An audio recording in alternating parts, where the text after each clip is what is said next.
Assalamualaikum warahmatullahi wabarakatuh. Halo pemirsa dimanapun kalian berada, salam sejahtera untuk kita semua. Semoga kita semua dalam keadaan sehat dan tetap dalam lindungannya.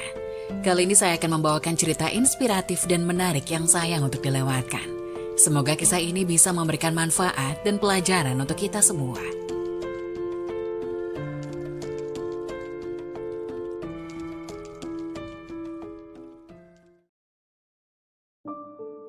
Astagfirullah, inilah orang rajin sholat tapi justru jauh dan mendapat murka dari Allah Subhanahu wa Ta'ala. Tak disangka ternyata seperti ini ciri-cirinya. Sholat adalah tiang agama. Bagi mereka yang beriman, sholat adalah hal wajib yang tidak boleh ditinggalkan dalam keadaan sakit sekalipun. Rajin menjalankan sholat tentu merupakan hal yang sangat baik dan mulia. Namun hal tersebut tidak lantas menjamin seseorang menjadi hamba yang dekat dengan Allah. Lalu siapa sajakah orang yang rajin sholat namun justru jauh dari Allah Subhanahu wa Ta'ala? Dan seperti apa cirinya? Dalam satu hadis Rasulullah bersabda, sesungguhnya pertama kali yang dihisab, ditanya, diminta pertanggungjawaban dari segenap amalan seorang hamba di hari kiamat kelak merupakan sholatnya. Bila sholatnya baik maka beruntunglah ia, dan bila mana sholatnya rusak sungguh kerugian menimpanya. Hadis riwayat Tirmizi. Untuk itu sangat penting bagi kita untuk rutin mendirikan sholat. Namun untuk mendapatkan ridho dan surganya tidak hanya dengan rajin menjalankan sholat.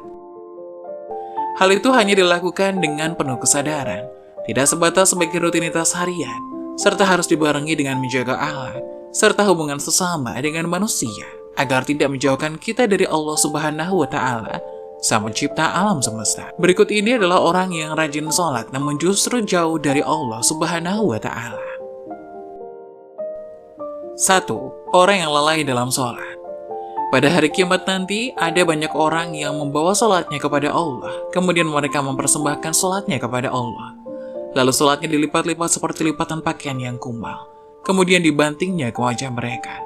Allah tidak menerima sholatnya, bahkan ada yang celaka dengan sholatnya. Seperti yang terdapat dalam firman Allah dalam surat Al-Ma'un ayat 4 dan 5. Maka celakalah bagi orang-orang yang sholat, yaitu orang-orang yang melalaikan sholatnya. Quran Surat Al-Ma'un ayat 4 dan 5. Rasulullah SAW pernah bersabda, akan datang pada manusia, umat Muhammad suatu zaman. Banyak orang yang merasakan dirinya sholat, padahal mereka sebenarnya tidak sholat. Hadis riwayat Ahmad. Perintah sholat adalah untuk mengingat Allah Subhanahu wa Ta'ala. Dikatakan dalam surat An-Nisa ayat 43. Sehingga kamu mengetahui akan apa yang kamu ucapkan. Oleh karena itu dalam mengerjakan sholat tidak boleh lalai. Yang dimaksud lalai adalah tidak mengetahui apa yang dimaksud dalam bacaan dan apa yang dikerjakan. Apalagi kurang memperhatikan syarat rukun dan ketentuan-ketentuan sholat lainnya. Maka yang diperoleh hanyalah payah dan letih.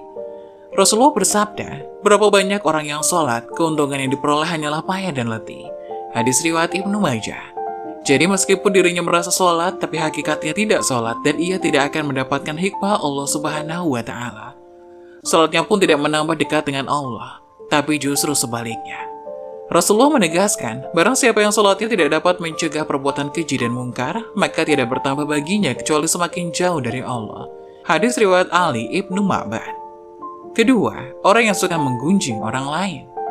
Allah Subhanahu wa Ta'ala berfirman, apakah yang memasukkan Anda ke dalam sakor? Mereka menjawab, kami dahulu tidak termasuk orang-orang yang mengerjakan sholat dan kita tidak pula memberikan makanan orang miskin dan merupakan kita membicarakan yang batil bersama dengan orang-orang yang membicarakannya dan merupakan kita mendustakan hari pembalasan hingga datang kepada kita kematian. Maka tidak bertujuan lagi bagi mereka syafaat dari orang-orang yang membagikan syafaat. Quran Surat Al-Mudatsir ayat 42 hingga 48. Dalam ayat tersebut, salah satu penyebab orang masuk neraka merupakan karena suka membicarakan ketidaklebigbaikan orang lain. Orang yang mendirikan sholat namun suka membicarakan kejelekan orang lain, maka ia akan ditempatkan ke dalam neraka sakor. Allah melarang kita untuk membicarakan aib orang lain.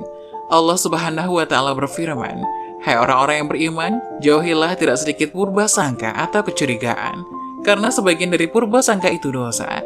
Dan janganlah mencari-cari ketidaklebigbaikan orang, dan janganlah menggunjingkan satu sama lain. Adakah seseorang di antara Anda yang suka memakan daging saudaranya yang sudah mati?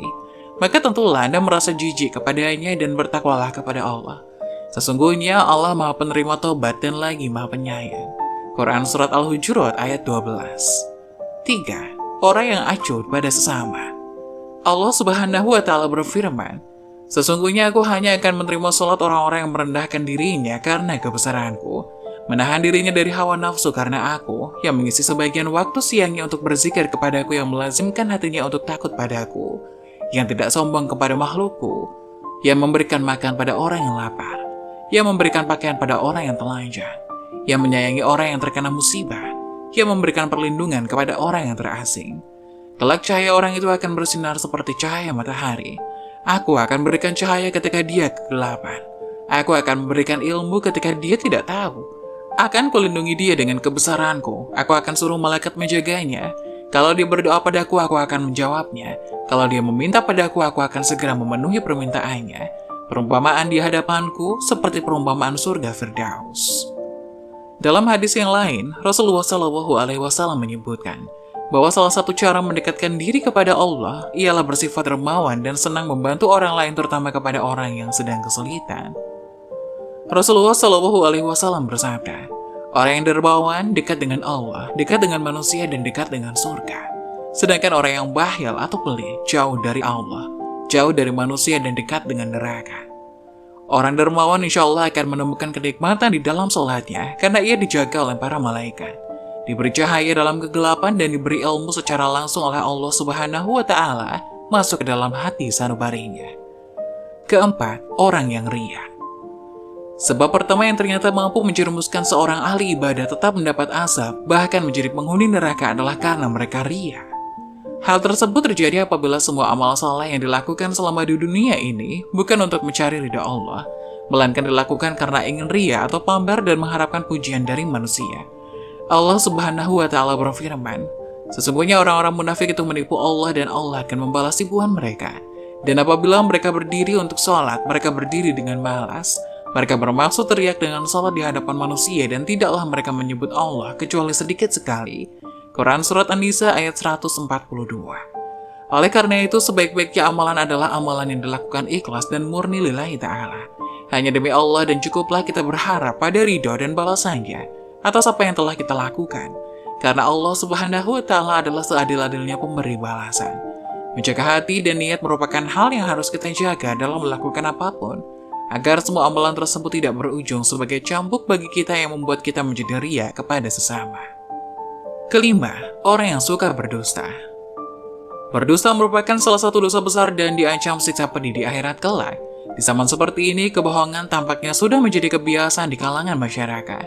Meskipun ada seseorang yang rajin sholat dan beribadah, namun jika lisannya suka berbohong, maka sholat dan ibadahnya akan sia-sia semata. Karena kebohongan itulah akan menghapus amal-amalnya. Jika ia mati dalam tidak bertobat kepada Allah, maka ia akan dimasukkan ke dalam neraka.